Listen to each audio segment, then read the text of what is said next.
What do you mean by rent? Discuss briefly different types of rent.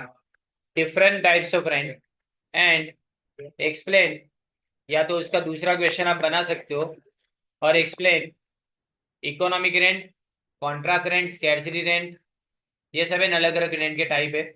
सबसे important question ये है types of rent में। अब rent यानी क्या? Any periodical payment for the use और hire of any asset like land और building. हर चीज का भाड़ा यूज करने के लिए जो भाड़ा लिया जाता है वो तुमने रेंट के अंदर यानी भाड़े में इंक्लूड करते हो।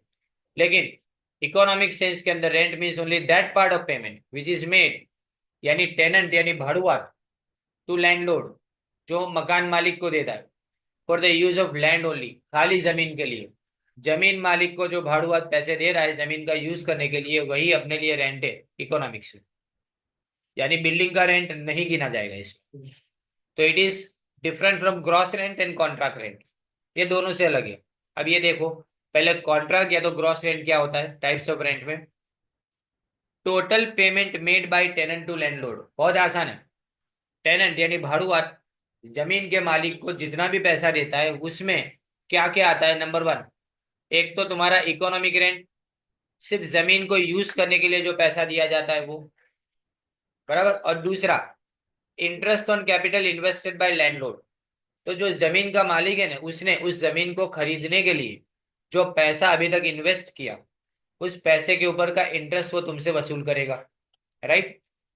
In buying the land and for making, कई बार जमीन को खरीदने के लिए ये खर्चा किया जाता है। तो कई बार परमानेंट इंप्रूवमेंट के लिए, जैसे कि जमीन उबड़ खाबड़ हो तो उसको समतल किया जाए, बराबर। तो उसके अंदर कुआं खोदा जाए, डिगिंग ऑफ वेल लिखा है ना, यानी मतलब कुआं खोदना। और फेंसिंग यानी उसके आजू बाजू वाड़ की जाए। फेंसिंग करना मतलब वाड़ करना जिसके अंदर कोई जानवर ना घुस जाए इसलिए। So the entire amount of contract rent is not economic rent. पूरा का पूरा इकोनॉमिक रेंट इसके अंदर कवर नहीं होता है। तो अब देखो इकोनॉमिक रेंट यानी क्या।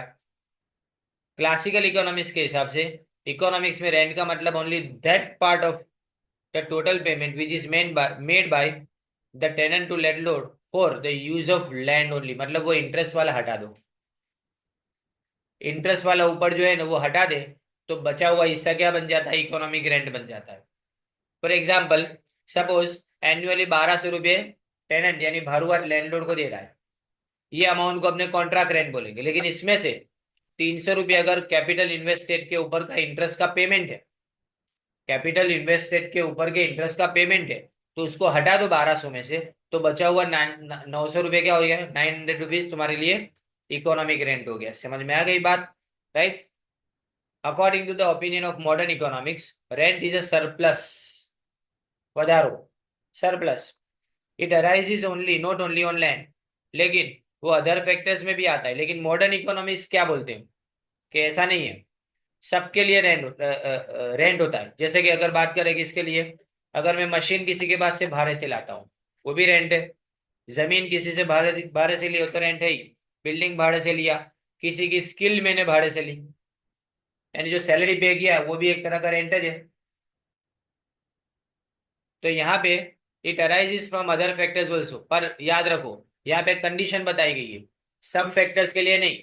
वही फैक्टर जिसकी सप्लाई इन इलास्टिक है, जिसकी सप्लाई तुम बदल नहीं सकते। तो अब हम यहाँ पे वापस वही जगह पे आ जाते हैं कि सिर्फ एक ही चीज ऐसी है जिसकी सप्लाई इन इलास्टिक है, जमीन। जमीन के सप्लाई को ना तुम बढ़ा सकते हो ना तुम घटा सकते हो, जमीन उतनी की उतनी ही रहेगी जितनी है। एक जगह पे खड्डा भरने के लिए दूसरी जगह खड्डा खोदना पड़ेगा, समझे कि नहीं। तो मतलब जमीन तो वही की वही रही। अब डिफरेंट रेट, डिफरेंट मत लिखो, डिफरेंशियल नीचे लिखा ही है वैसे। Differential rent it is the surplus rent which arises due to difference in the fertility और क्वालिटी ऑफ लैंड। फर्टिलिटी यानी फलद्रुपता, जमीन जो है ना वो उपजाऊ होती है, बहुत ज्यादा अगर उपजाऊ हो ना वो। It is rent earned by the different types of land because of difference in their quality or fertility. Higher the quality or fertility, higher the amount of differential rent. यानी जितना फर्टिलिटी ज्यादा ने, जितना जमीन ज्यादा उपजाऊ हो उतना ज्यादा उसको क्या मिलेगा, रेंट मिलेगा, वो डिफरेंशियल रेंट ज्यादा होगा। अच्छी जमीन के पैसे ज्यादा होते हैं, सिंपल बात है।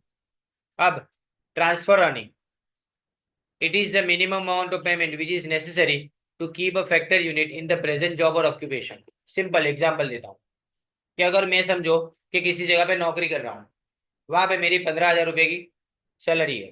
तो जो 15,000 रुपए की सैलरी है ना, वो मुझे वहां बांध के रखती है कि मैं वो जॉब छोड़ के नहीं जाऊंगा, बराबर ना। अगर कोई मुझे 17,000 रुपये देगा तो मैं वहां चला जाऊंगा। तो ये जो मैं 17,000 देने वाले के पास चला गया, वो ट्रांसफर अर्निंग हो गई। ये नहीं छोड़ रहा मैं नौकरी, वो किस लिए? क्योंकि 15,000 मुझे पूरे दुनिया में सबसे ज्यादा वही दे रहा है, इसलिए मैं वो जॉब छोड़ नहीं रहा हूँ, बराबर ने। तो it is the earning of factor unit in the next job, best job और ऑक्यूपेशन। सीधा सा एग्जांपल दू, 15,000 में मुझे अभी यहाँ पे मिल रहा है, यहाँ से नौकरी छोड़ देता हूँ, दूसरी जगह जाता हूँ तो 14,000 मिल रहा है। तो जो 14,000 मुझे छोड़ दिया मैंने, वो किस लिए छोड़ा? क्योंकि 15,000 यहाँ मिल रहा है, समझे कि नहीं। तो 14,000 मेरी ट्रांसफर अर्निंग है, क्योंकि यहाँ से वहां जाऊंगा तो 14,000 मिलेंगे, समझे। When the factor unit does not get this amount of earning in the present job or occupation, it will transfer itself to the next best job. अगर कोई बोले कि 15,000 वाली नौकरी अब नहीं है तुम्हारे लिए, तुमको मैं नौकरी से निकाल देता हूँ, तो मैं क्या करूंगा? वो 14,000 वाली नौकरी मुझे जग मार के लेनी पड़ेगी, समझे। When the actual earning of a factor unit is greater than the transfer earning, the surplus earning known as economic rent, इसको अपने क्या बोलेंगे? इकोनॉमिक रेंट बोलेंगे। जो भी सरप्लस अर्निंग, मैंने 17,000 वाला एग्जांपल दिया ना, वो सरप्लस अर्निंग है। जो बचा है दोनों के बीच में, यानी 2,000 रुपये, वो सरप्लस अर्निंग है। Thus, economic rent means the payment available to a factor unit in excess of its transfer earning. अगर आप इकोनॉमिक रेंट की बात करो तो वो पेमेंट जो भी अपने करते हैं, किसको करेंगे? अपने payment factor unit excess of transfer, transfer earning से ऊपर जो भी करते हो। यानी 15,000 है, 17,000 तुम दे रहे हो, तो 2,000 तुमने एक्स्ट्रा दिया, वो ट्रांसफर अर्निंग हो गई। अरे सॉरी, वो इकोनॉमिक रेंट हो गया, sorry. Rent is a surplus according to modern theory of rent. Rent is a difference between actual earning of factor unit and its transfer earning. यानी actual earning अभी कितना कमा रहे हैं, माइनस ट्रांसफर अर्निंग। अभी 15,000 कमा रहा हूँ, दूसरी जॉब में जाऊंगा तो 14,000 मिलेगा, तो दोनों के बीच का डिफरेंस कितना? 1,000 रुपये। ये 1,000 रुपये मेरा इकोनॉमिक रेंट हो गया। मैं यहाँ पे जॉब की बात कर रहा हूँ, पर नॉर्मली अपने यहाँ पे बात करनी चाहिए जमीन की। मैं यहाँ पे लेबर की बात कर रहा हूँ, लेकिन नॉर्मली हमको बात करनी चाहिए लैंड की, बराबर ने। तो लैंड खाली अकेला ऐसा फैक्टर है जिसके अंदर इलास्टिसिटी उसकी है ही नहीं, उसकी इलास्टिसिटी सप्लाई बढ़ा नहीं सकते अपने। ये transfer earning means minimum amount.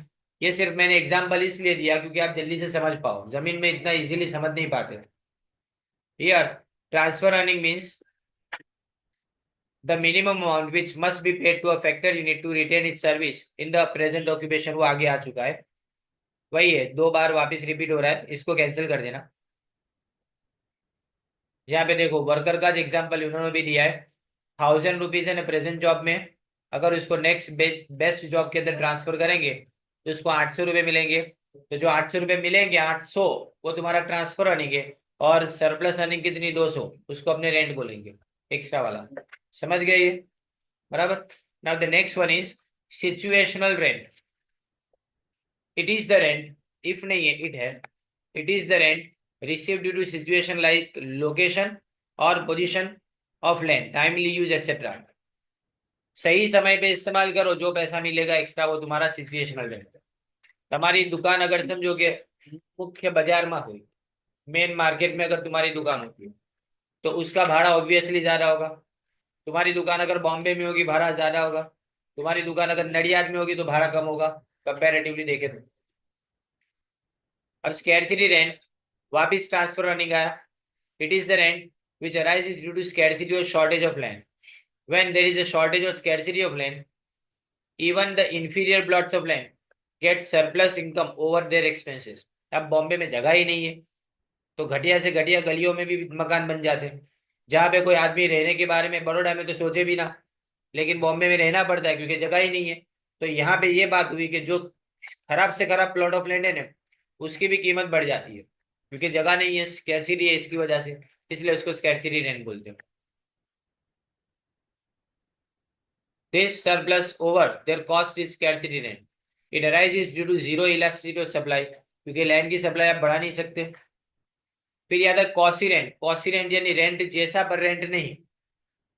Quasi जब भी आए ना तो याद रखना रेंट जैसा। The concept of quasi rent was introduced by Marshall. According to him, quasi rent is the surplus income which is earned और derived from man-made machines and other appliances in the short period due to the limited supply. It is temporary. ये important है, ध्यान देना। Machine की supply मैं नहीं बोल सकता कि वो इनइलास्टिक है। मशीन की सप्लाई तुम बढ़ा सकते हो, लेकिन आज मशीन के लिए मैंने ऑर्डर दिया और मशीन मुझे डिलीवर हुआ, इन दोनों के बीच में टाइम ज्यादा है, बराबर। तो शॉर्ट टाइम के अंदर मशीन की सप्लाई को तुम इंक्रीज नहीं कर पाओगे, इसलिए मुझे अगर मशीन को यूज करना है तो किसी के पास से भाड़े से लेना पड़ेगा। तो मशीन को वो यूज करने के लिए जो मैंने दिया, वो पैसा दिया, वो क्या हो गया, कॉस्टली रेंट हो गया।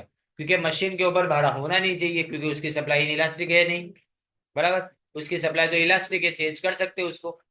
तो ये टेम्पररी रेट के ऊपर जो भी होता है ना, उसको अपने क्या बोलेंगे, कॉस्टली रेंट बोलेंगे। This is for machine only. According to Marshall, there are certain durable factors whose supply cannot be increased in short run. Underline करो, सप्लाई अपने इंक्रीज नहीं कर सकते शॉर्ट रन के अंदर। So when the demand increases, तो उनकी surplus income भी इंक्रीज होती है, वो ज्यादा कमाने लगते हैं। दिस सरप्लस इनकम, उसको अपने कॉस्टली रेंट बोलते हैं। पर याद रखो, ये डिसअपियर हो जाएगा, थोड़े टाइम के बाद ये डिसअपियर हो जाएगा, बराबर। क्योंकि ये टेम्पररी है, शॉर्ट रन के लिए, इसकी वजह से उसकी सप्लाई जब इंक्रीज होगी तो surplus income will not arise, so costly rent will disappear in the long run. Now interest, अब ये रेंट खत्म हो गया तुम्हारा, एक फैक्टर इनकम इसके अंदर खत्म हो गई, अब दूसरी फैक्टर इनकम स्टार्ट होती है, कौन सी, रेंट, और sorry interest.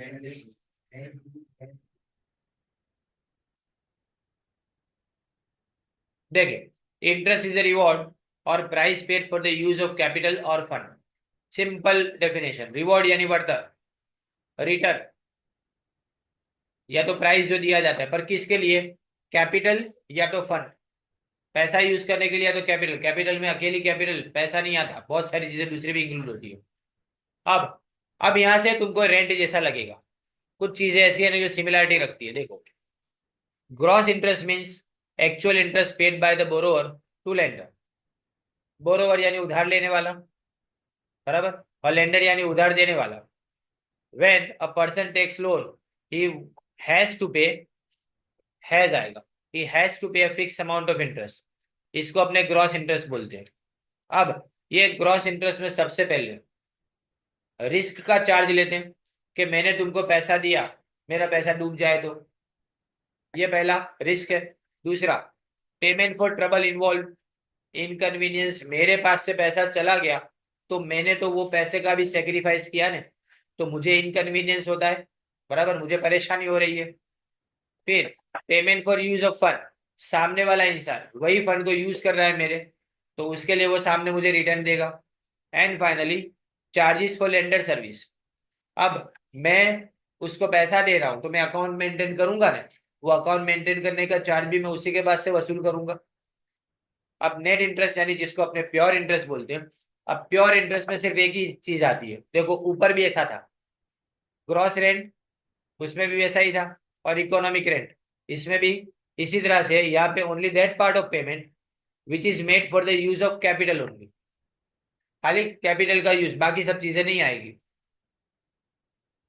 It should be remember that gross interest में वेरी, वेरी यानी चेंज होता है, वी ए है, याद रखो, वीई आर मत लिख देना, वीई आर वाई नहीं है, V A R Y. V A R Y का मतलब वेरी, वेरी यानी चेंज होना। तो अगर वेरी ना याद रहे तो चेंज लिख दो, बेटर है, from place to place. But net interest सब जगह पे सेम रहेगा। Net interest is a part of gross interest, but gross interest के अंदर नेट इंटरेस्ट भी आता है, और अदर चार्जेस, अदर चार्जेस जो ऊपर चार में से तीन जो हम यहाँ इंक्लूड नहीं करेंगे वो आएगा। अब क्यों रेट ऑफ प्योर इंटरेस्ट में फर्क आता है, causes of difference in rate of pure interest. Pure interest is a payment for the use of fund and it does not include other charges. लेकिन ग्रॉस इंटरेस्ट के अंदर हम क्या क्या इंक्लूड करेंगे, इंश्योरेंस अगेंस्ट रिस्क, फिर comma है, payment for inconvenience and service charges. तीन चीजों को जो ऊपर हमने निकाल दिया वही वापिस यहाँ इंक्लूड करेंगे। फिर नेट और pure interest is same for all, but gross interest is different for different person. दूसरी बार रिपीट हुआ। Following are the main causes, उसके पीछे का कारण। पहला, डिफरेंस इन रिस्क इन्वॉल्व। एक एग्जांपल, फार्मर 24% में बोरो करेगा लेकिन बिजनेसमैन 16% में, जबकि गवर्नमेंट ऑफ इंडिया 8 to 10% में। कारण, गवर्नमेंट ऑफ इंडिया को अगर तुम पैसे दे रहे हो तो तुम सेफ हो, गवर्नमेंट तो वापस पैसे करेगी इतने रिटर्न। बिजनेसमैन को अपने अगर पैसा देते हैं तो अपने मॉडरेट सेफ्टी है, बहुत ज्यादा भी नहीं बहुत कम भी नहीं, क्योंकि बिजनेसमैन छोड़ के भाग नहीं जाएगा। पर फार्मर की इनकम तो जी एकदम अनसर्टेन है, वो तो बारिश पे डिपेंड करता है, बड़ा वो तो मौसम पे डिपेंड करता है, तो शायद पैसे ना भी आए। इसलिए जहाँ रिस्क ज्यादा वहाँ इंटरेस्ट भी ज्यादा। फिर difference in lenders, the difference in the interest rates may be due to differences in lenders. जितना रिच, ध्यान देना, the richer the lender the lower is the gross rate of interest. जितना पैसे वाला होगा ना उतना कम रेट ऑफ इंटरेस्ट चार्ज करेगा।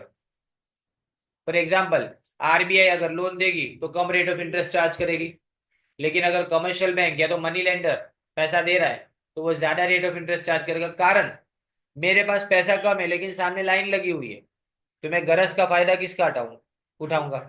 सामने वाले की गरज का फायदा उठाऊंगा ना। और मैं क्या करूंगा? रेट ऑफ इंटरेस्ट बढ़ाता जाऊंगा, भाई लेने तो पैसे ले जाए इतने में। लेकिन आरबीआई के पास बहुत ज्यादा पैसा है और उसके पास से मांगने वाले कम है, तो इसका मतलब क्या हुआ? यहाँ डिमांड एंड सप्लाई का सिंपल रूल है। फिर पीरियड ऑफ लैंडिंग, याद रखो, शॉर्ट पीरियड के लिए अगर तुम पैसा लेते हो ना तो जनरली ये लोअर इंटरेस्ट होता है, लेकिन अगर लॉन्गर पीरियड के लिए तो हायर होता है। पर आप होम लोन की बात करें इसमें उल्टा है। तुम शॉर्ट पीरियड के लिए अगर पैसा लेते हो ना तो रेट ऑफ इंटरेस्ट ज्यादा होता है, और अगर लॉन्गर पीरियड तो रेट ऑफ इंटरेस्ट कम होता है। कारण है, क्योंकि भले रेट ऑफ इंटरेस्ट कम है लेकिन अमाउंट ऑफ इंटरेस्ट जो बैंक को मिलेगा ना वो बहुत ज्यादा होगा, क्योंकि आप 15 साल की लोन लेते हो ना तो आप ऑलमोस्ट डबल पैसा भरते हो। अभी तो 12 साल में पैसा डबल हो जाता है, क्योंकि रेट ऑफ इंटरेस्ट बहुत ज्यादा है, बराबर। लेकिन अगर कोई 20 साल की लोन लेता है तो 20 साल की लोन के अंदर वो कितना इंटरेस्ट पे करेगा? जितना उसने लिया है ना उससे 160% ज्यादा पे करेगा वो, 160% मोर, यानी 260% वो पे कर रहा है। तो बैंक को तो फायदा है ना, इसलिए बैंक अभी ऐसा करती है। पर नॉर्मली यहाँ पे अपने को क्या लिखना है कि जितना शॉर्टर पीरियड इतना कम रेट ऑफ इंटरेस्ट, और जितना लॉन्गर पीरियड उतना ज्यादा रेट ऑफ इंटरेस्ट। फिर season, during busy season the rate of interest is higher.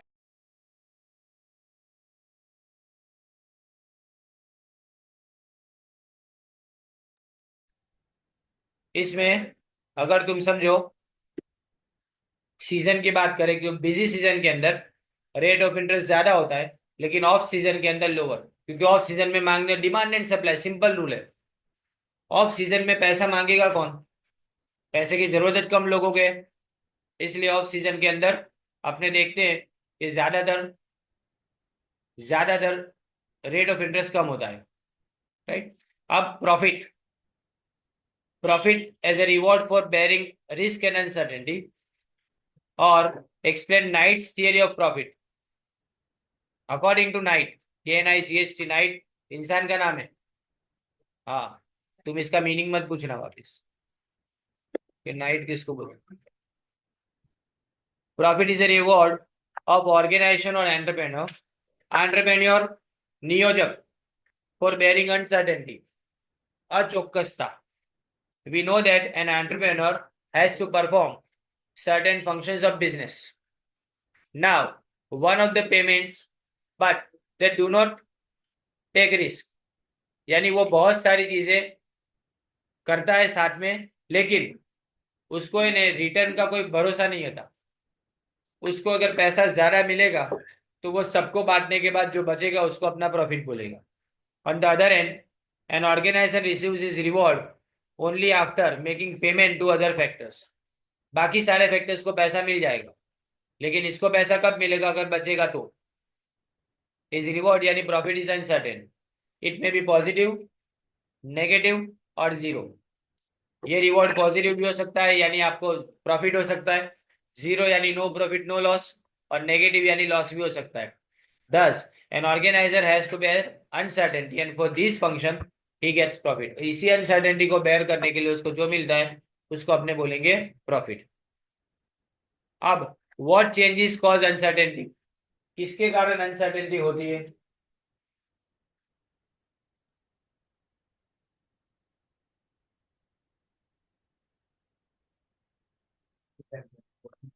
Okay, सबसे पहले according to this theory it is unpredictable changes which give rise to uncertainty and uncertainty gives rise to profit. Uncertainty यानी अचौकसता, उसी कारण profit plus minus होता रहता है। अब दो तरह के, एक तो इनोवेशन है। First type of changes are innovations which are introduced by entrepreneur. Entrepreneur हमेशा क्या कोई नई चीज लेके मार्केट में आएगा, शायद वो चले भी और ना भी चले। अगर चीज चल जाती है तो प्रॉफिट होगा, और अगर चीज नहीं चल पाती है तो लॉस होगा। इनोवेशन में क्या क्या आता है? इंट्रोडक्शन ऑफ न्यू प्रोडक्ट, नया या तो cheaper method of production, production करने की नई technology. The innovations create uncertainty for the rivals और कॉम्पिटिटर्स। ये दोनों तरफ के, अगर तुम कोई नई चीज लेके आते हो तो तुम्हारे राइवल्स वो क्या, थोड़े एंग्जियस हो जाएंगे कि उनके पास वो टेक्नोलॉजी नहीं है।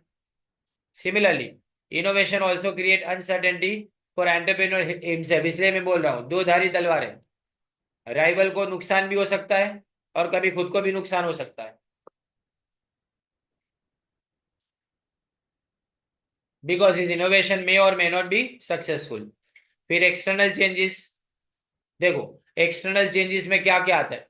सबसे पहले तो changes in taste and fashion of people, लोगों की पसंद नापसंद बदल जाए।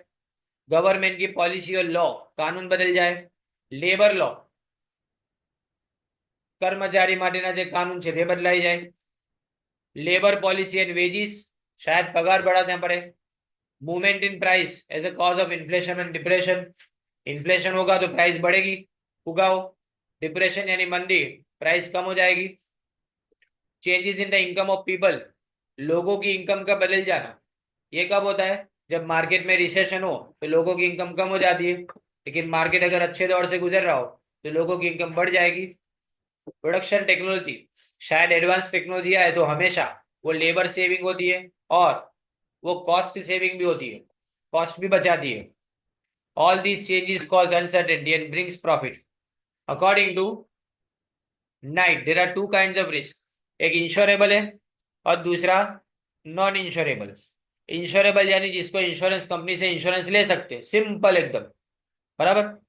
इसको अपने क्या, अपना रिस्क अपने शिफ्ट कर देते हैं।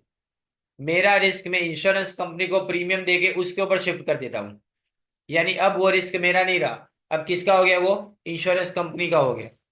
फर्दर द इंश्योरेबल रिस्क, उसमें भी दो तरह के। Risk of loss of assets resulting from natural factors such as fire, flood etcetera, कुदरती आफत के कारण जो नुकसान होता है वो पहला। और दूसरा मैन मेड यानी इंसान के कारण नुकसान होता है, जिसमें थेफ्ट यानी लूटपाट, रॉबरी। थेफ्ट रॉबरी मीनिंग से फर्क वैसे तो है। थेफ्ट यानी खाली चोरी बोलते हैं, रोबरी यानी लूट बोलते हैं। लूट का मतलब कोई मार के पैसा ले जाए, रोबरी है। थेफ्ट यानी क्या, सिर्फ तुम्हारे पास जो पैसे हैं ना, धमका के तुम्हारे पास से पैसे ले जाए, या तो तुमको पता ना चले वैसे पैसे ले जाए। Now non insurable risk, non insurable risk are those which cannot be insured, so they must be borne on BORNE, सहन करना पड़े। इसका मतलब by the entrepreneurs.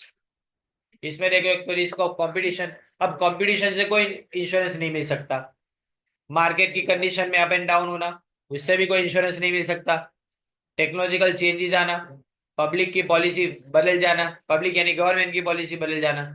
According to night, अब ध्यान देना, it is non insurable risk that involves uncertainties and gives rise to profit. Profit इसी के कारण होता है, इंश्योरेबल रिस्क के कारण नहीं होता, नॉन इंश्योरेबल रिस्क के कारण होता है। दस profit is a reward for bearing uncertainty, तो प्रॉफिट का मतलब ये होता है कि आप अनसर्टेनिटी बेयर करते हो, उसका फायदा तुमको होता है। अब supply of entrepreneur, just like capital, uncertainty bearing is also considered as a factor of production. यानी અચોક્કસતાને સહન કરવું, બેરિંગ એટલે સહન કરવું કહેવાય, પેલું બોલ બેરિંગ નહીં। એકચ્યુઅલી એ બેરિંગ નો મતલબ બે જ થાય, આખા વ્હીકલ નું વજન એ બેરિંગ, એને સહન કરનાર એટલે બોલ બેરિંગ। એ આખું તમારે બે જેટલા બી સર્કલ્સ છે ને તેના અંદર જેટલા બી છરા હોય એ છરા એને સહન કરે છે આખા વજન. બોલો, मीनिंग भी वही से निकलता है. So like other factors, uncertainty bearing has a supply price and it is profit. Uncertainty bearing, कोई सामने वाला कोई भी बिजनेस क्यों करेगा, उसको कुछ कमाने का मिलेगा तभी ना. तो वो अनसर्टेनिटी बेयर करता है, लेकिन उसके सामने वो क्या कमा रहा है, प्रॉफिट कमा रहा है.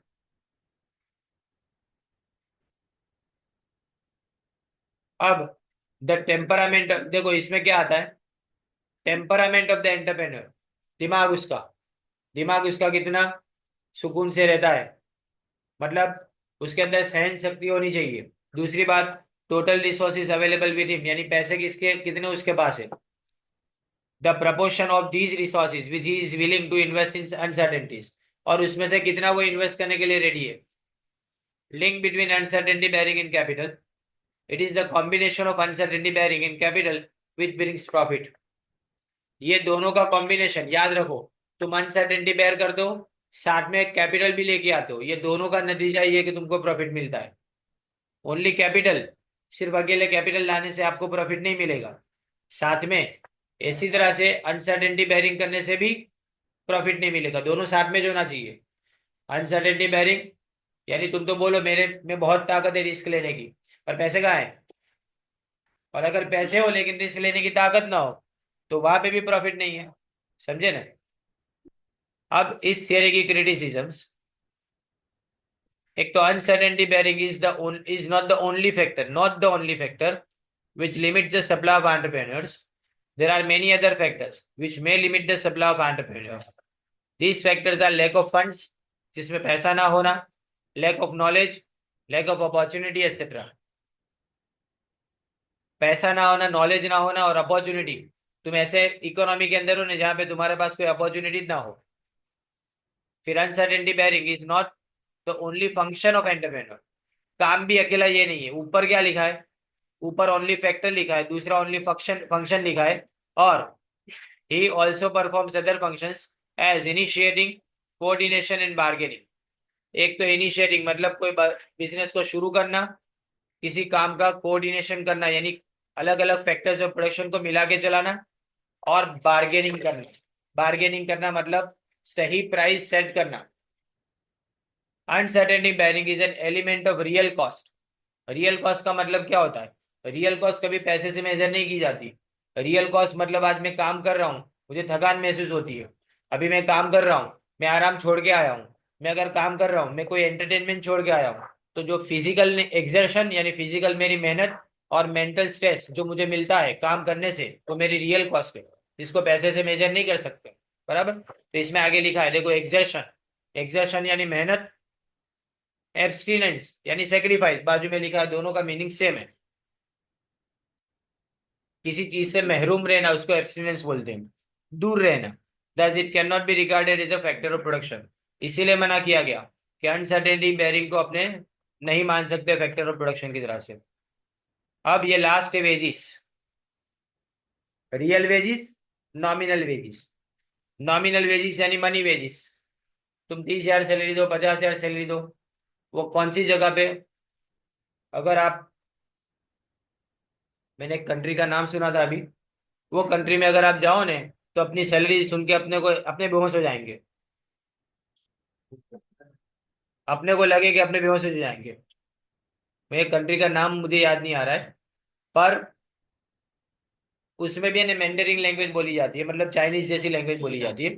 उसमें ना 40,000 डोंग अगर लेके, डोंग उसकी करेंसी का नाम है, तो 40,000 डोंग, तो अपने देखे 40,000 डोंग कितना बड़ा हो गया अमाउंट, बराबर ने. पर तुम अगर इसको इंडियन करेंसी में कन्वर्ट करो ना तो 74 रुपीज होते हैं. वियतनाम या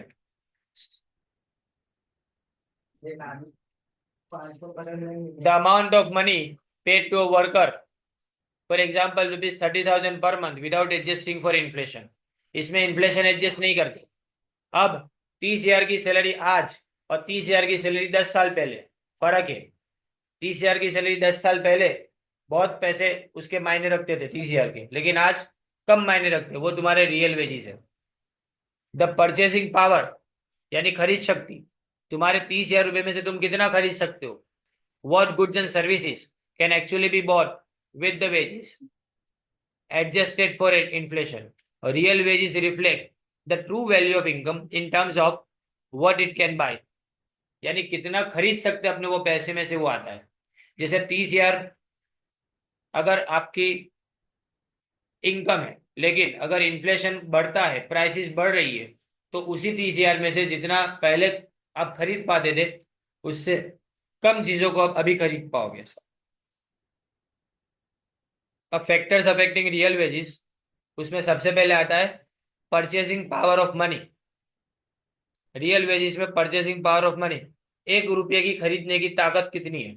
how much money can buy. अगर प्राइस फॉल होती है ना तो परचेसिंग पावर बढ़ जाती है, लेकिन अगर प्राइस बढ़ जाएगी तो परचेसिंग पावर कम हो जाएगी। फिर inflation, if prices rise faster than wages, real wages fall. अगर प्राइसेस फटाफट बढ़ रही है लेकिन तुम्हारे वेजेस धीमे धीमे बढ़ रहे हैं तो रियल वेजेस तुमको नहीं दिखेंगे इसमें। कॉस्ट ऑफ लिविंग, यानी मतलब महंगाई बढ़ रही हो, या तो तुम जिस तरह से चीजों को खरीद रहे हो उसमें तुम्हारी रिक्वायरमेंट बढ़ती जा रही है, तुम्हारा कॉस्ट ऑफ लिविंग अपर हो रहा है और ज्यादा ऊंचा हो रहा है, तो फिर पैसे कम पड़ेंगे। Supply and demand for labour, high demand for labour can increase wages but inflation में ऑफसेट दिस। ऑफसेट यानी सेटल कर देना, ऑफसेट यानी मतलब खत्म कर देना।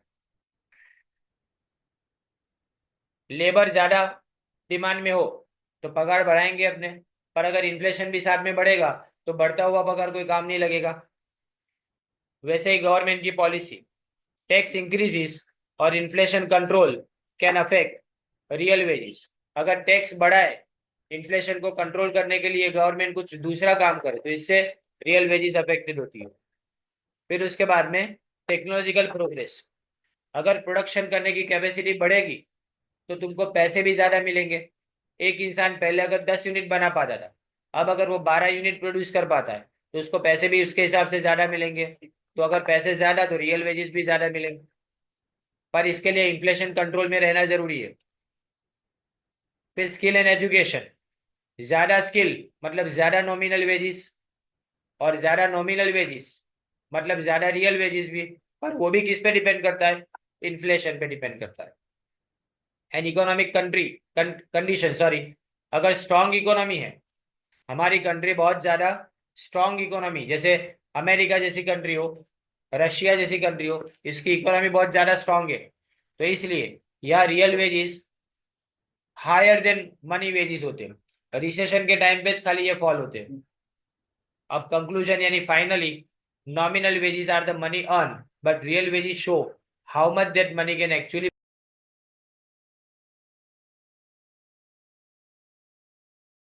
तो ये पैसे की खरीदने की ताकत बता रहा है।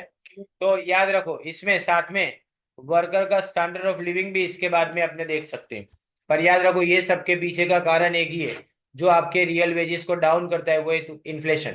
कंट्री के अंदर जो प्राइसेस बढ़ती रहती है ना उसके कारण ये सामना करना पड़ता है।